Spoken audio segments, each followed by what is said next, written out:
Channel का नाम untold stories here है। अंग्रेज़ी भाषा में अनुवाद सेपरेट यूट्यूब चैनल पे अवेलेबल है। खतरनाक ट्रैफिक से या तुम्हारे घर के कामों से कभी तुम्हें फुर्सत मिले और कभी तुमने आसमान में ऊपर देखा हो तो तुमको ये जहाज़ जाते हुए दिखेंगे। मैं सोचता था ये जहाज़ जाते कहाँ है? सोचा क्या ही कर लेंगे जान के, अपने काम से काम रख। अगर कभी गलती से ही आपको बाहर कहीं जाने का मौका मिले तो आपका सामना भारी यातायात, प्रदूषण और मिसमैनेजमेंट से होता है। हमारे देश में टूरिज्म का नियोजन में बहुत बड़ी गड़बड़ी है।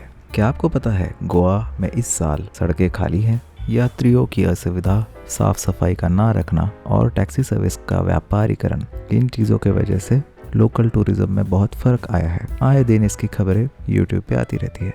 इन सारी चीज़ों को संज्ञान में लेते हुए इस साल हमने सोचा कि हमारे मूल्य का पूरा उपयोग किया जाए और कुछ ऐसी जगह ढूंढी जाए जहाँ पे पर्यटन की कदर हो।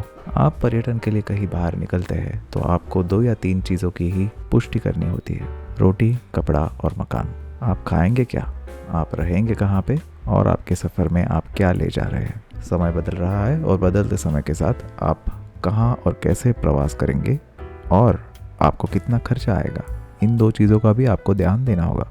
जैसे ही आप इन 5 सवाल के जवाब तैयार करते हैं तो आप सफ़र करने के लिए तैयार हैं। हम एक साउथ ईस्ट एशिया में स्थित कम्युनिस्ट कंट्री में जा रहे हैं।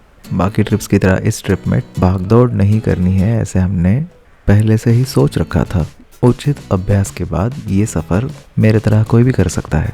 मुंबई अंतर्राष्ट्रीय हवाई अड्डे से हमारा सफ़र हो ची मिन शहर, जो वियतनाम का मुख्य शहर है, वहाँ था। आप जब ऐसा सफ़र करेंगे तो आप हमारे देश के कोई भी अंतर्राष्ट्रीय हवाई अड्डे को चुन सकते हैं। हो ची मिन में हमने 5 दिन बिताए। उसके बाद वहाँ से विमान में हम फूकॉक नामक एक द्वीप पर गए। 15 दिन सैर के बाद वापस हो ची मिन सिटी और उसके बाद मुंबई, ऐसा हमारा सफ़र था। ये हमारे सहयात्री है और ये हम हैं। हमारा आज का सफ़र मुंबई अंतर्राष्ट्रीय हवाई अड्डे से हो ची मिन सिटी तक है। जब हम हो ची मिन सिटी पहुंच रहे थे तो मौसम सुहाना हो रखा था। वियत जेट एक लो कॉस्ट कैरियर है।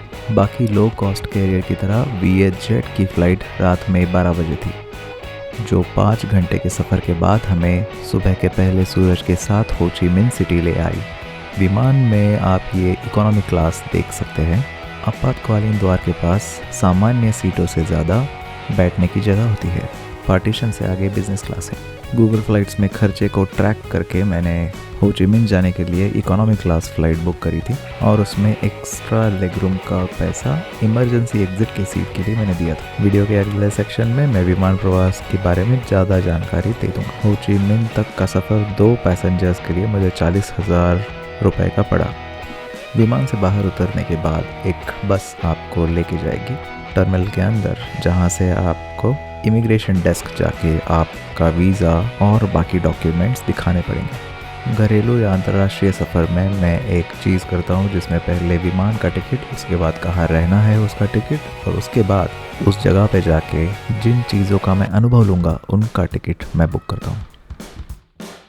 अपने रहने के लिए मैं जगह Airbnb या फिर booking.com इन वेबसाइट से करता हूँ, जहाँ पे कम दाम में एसी के साथ किचन की सुविधा अवेलेबल होती है। आप गूगल रिव्यूज़ या booking.com पर जो रिव्यूज़ है उनका इस्तेमाल डिसीजंस लेने से पहले कर सकते हैं। अंतर्राष्ट्रीय बुकिंग 2 महीने से पहले करना ही बेहतर है। हो ची मिन सिटी में मैं 5 दिन रहा। 5 दिन के बाद मैं फूकॉक नामक एक द्वीप के लिए जहाज़ लिया। Airbnb में 5 दिन का स्टे मुझे 7,000 रुपये में पड़ा, जिसमें किचन और एसी जैसी सुविधा अवेलेबल थी। सभी भारतीय नागरिकों के लिए वियतनाम में एंट्री करने के लिए एक वीज़ा चाहिए होता है। ये वीज़ा वियतनाम इमिग्रेशन के ऑफिशियल वेबसाइट पे मिल जाता है। उसकी फ़ीस $25 थी। उस ऑफिशियल वेबसाइट की लिंक इस वीडियो के डिस्क्रिप्शन के नीचे अवेलेबल है। हवाई अड्डे से बाहर वियतनाम की पहली झलक कुछ ऐसी दिखती है। प्रवासियों के साथ स्कैम्स होते रहते हैं, तो ये अच्छी बात होगी अगर आप ग्रैब ऐप का यूज़ करें। ग्रैब ऐप से टैक्सी बुक करी जा सकती है, जिसका इंटरफेस ऊबर या ओला की तरह दिखता है। हो ची मिन में आपका स्वागत है। हो ची मिन सिटी कुछ ऐसा दिखता है। ये वियतनाम की राजधानी है। ये बहुत ही यातायात भरा महानगर है। हो ची मिन्ह शहर में घूमने के लिए बहुत सारी जगह है, खाने के भी बहुत सारे ऑप्शन अवेलेबल है, जिनकी लिस्ट आपको किसी भी यूट्यूब वीडियो में मिल जाएगी। तो आरांश मैं फिर से बताता हूँ आपको करना क्या है। विमान की टिकट आप खुद कर सकते हैं। गूगल फ्लाइट्स में आपको बुकमार्क का फीचर अवेलेबल है। एक बार बुकमार्क करने के बाद विमान यात्रा का टिकट जब भी कम पैसों में अवेलेबल है तब गूगल आपको ईमेल कर देगा। गूगल छोड़ के कायाक या स्काई स्कैनर का भी आप इस्तेमाल कर सकते हैं। टिकट का प्राइस कम होने पे मैं पहले गूगल वेबसाइट, उसके बाद विमान वाहन कंपनी या फिर उस देश के नेशनल कैरियर के वेबसाइट पे जाके देखता हूँ। 2 या 4 जगह पे पुष्टि करने के बाद आप फ्लाइट टिकट बुक कर सकते हैं।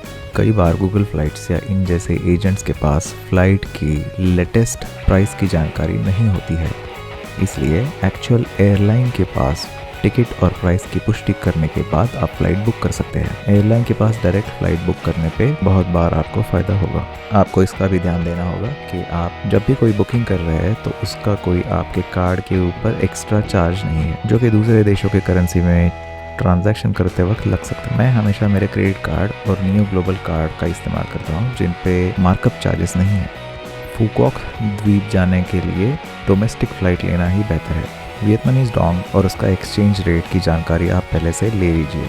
ग्रैब ऐप भारत के ऊबर और ऊबर ईट्स की तरह एक मोबाइल ऐप है, जहां से आप खाना और टैक्सी दोनों कर सकते हैं। भारतीय नागरिकों को जो भारत सरकार ने मुहैया कराया है वो आरटीओ का ड्राइविंग लाइसेंस वियतनाम में गाड़ी चलाने के लिए अमान्य है। हमें इस देश के नियमों का पालन करना होगा। हो ची मिन्ह शहर में यातायात के बहुत सारे विकल्प मौजूद है। बहुत सारे वातानुकूलित बस शहर में घूमते रहते हैं। इनका शेड्यूल आप उनके वेबसाइट पे ढूंढ सकते हैं। वियतनामीज डोंग आप भारत में ही एक्सचेंज करवा लें। आपके पैसे, बाकी डॉक्यूमेंट्स और पासपोर्ट्स आपके हमेशा पास होने चाहिए। इस देश में मेरा सफ़र जारी रहेगा। यूट्यूब में हर हफ्ते 2 वीडियो में डालता रहूँगा। फिर मिलते हैं। धन्यवाद।